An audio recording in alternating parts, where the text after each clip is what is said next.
PayPal versus Square. In this video, we're going to be talking about two of the best money platforms out there. Okay, now you all definitely know about PayPal, but if you don't know about Square, Square is also a great e-commerce and CRM software out there that allows you to process your money from wherever you go, however you want to. Okay, it's just like PayPal and it works incredibly. And there's a lot of different, controversy out there on which one of these is better. Their features, are they similar, are they different, what kind of business should I have to own one of these, etc. So I'm going to be talking about that all in this video, and we're going to be going through it in great detail, and I'm going to be talking about all the differences and what I would personally prefer from both of these.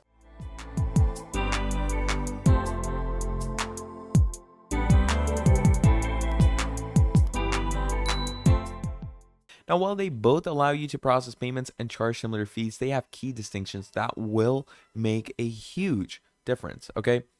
So that totally depends on your business. Now, Square is better suited for you in person and mobile transactions, while PayPal is best suited for e-commerce and online payments. So which of these popular services should you specifically use for your business? Now, first of all, let's talk about Square versus PayPal at a glance, all right? So, overall, Square is best suited for in-person and mobile transactions, while PayPal is a better fit for e-commerce businesses. Now, many people know Square as the small card reader extensions for a mobile device. Meanwhile, it's hard to make an online purchase without coming across PayPal, obviously. Now, when it comes to the actual general rating, Square does have a lot of rating because the monthly fee is totally free. Their pricing structure is at a flat rate. They have a 4.8 rating on the Forbes Advisor list, and the processing fees for Square are 2.6% plus 10 cents. But PayPal, on the other hand, gives you 2.29% plus 9 cents, which means it is relatively cheaper when it comes to the taxations. But still, when it comes to the general, pricings, I would still suggest the banking products of Square. Now, first of all, let's talk about Square versus PayPal's credit card processing comparisons. All right. Now, when we come over to PayPal, and you want to, get some type of credit card, you can access it from this section, and same you can do for Square. So as you can see here, we have Square's credit card, the simpler way to spend. Okay, that's how the credit card looks. It's extremely sleek, and it's an American Express card. Whereas on PayPal, you can create a Visa, MasterCard, and American Express card depending on whatever you prefer. All right. So first of all, let's talk about the swipe chip transaction fees. Now, Square will go from 2.6% plus 10%, 10 cents per transaction. PayPal will give you 2.29% plus 9 cents per transaction. Then we have key transactions, which are also pretty expensive when it comes to Square, and PayPal is relatively cheaper. Customer payment options on PayPal are merchants that can accept all major credit cards, Cash App, and prepayment options for appointments. Then, merchants can accept all major credit cards, Venmo, pay later options, and cryptocurrencies. Okay, both of them do not provide a free quote online. Okay, they both have no chargeback fees. PayPal might, ask you for some chargeback fees, which can go up to $20, not more than that. But that is in certain specific cases if you're, going ahead and getting something internationally, or, maybe you're under some loan. Then we have refund fees.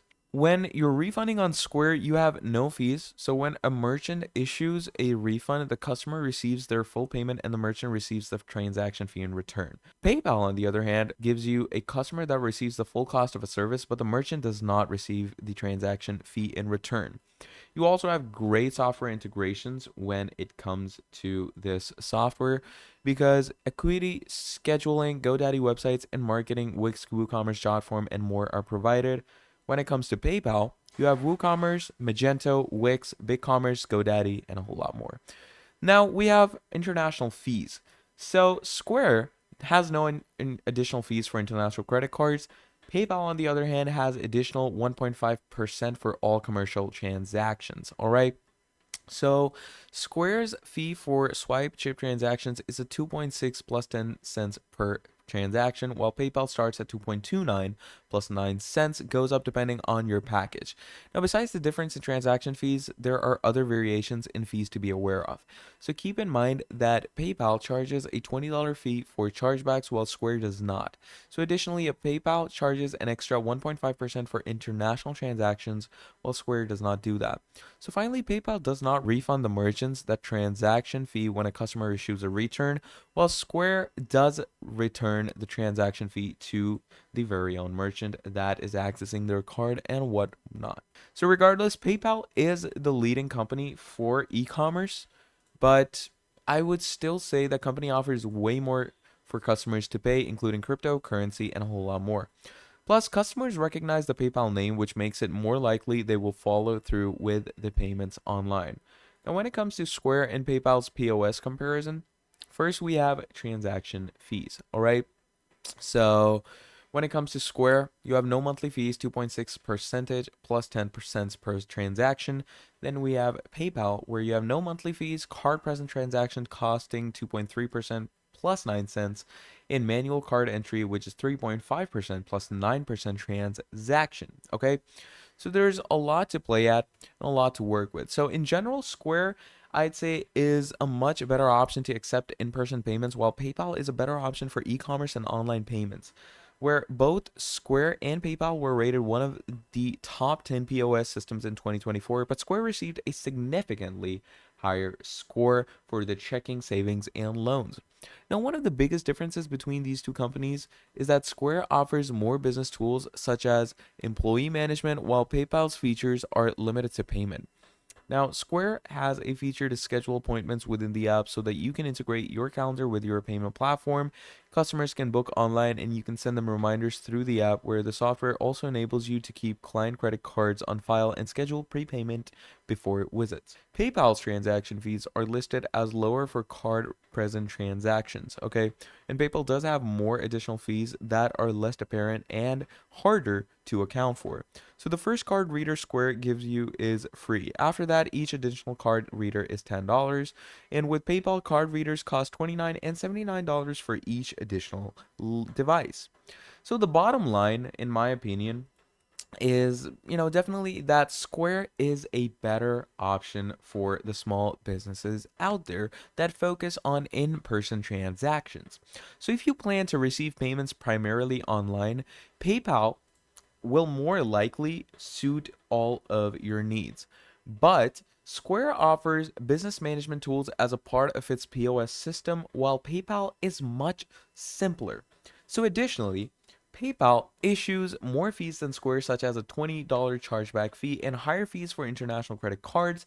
However, there are advantages to using PayPal for an e-commerce store or for online payments. Now, PayPal is able to accept a wider range of payment options, including PayPal, and the additional options may help boost all of your sales. So it's pretty incredible and pretty fun stuff to get your head around. So yeah, that's the main idea of Top Square and your pay alternative. So that is pretty much the main idea of Square versus PayPal. Now, I hope this video was helpful to you, and if it was, do make sure to drop down a like and subscribe to the channel, and also do let me know down in the description which platform you think is better for you. But yeah, that is pretty much all there is from me. Now, if you enjoyed this video, drop down a like, subscribe to the channel, and I'll be seeing all of you wonderful people in the very next video. Have a great day, and I'll see all of you next time. Goodbye.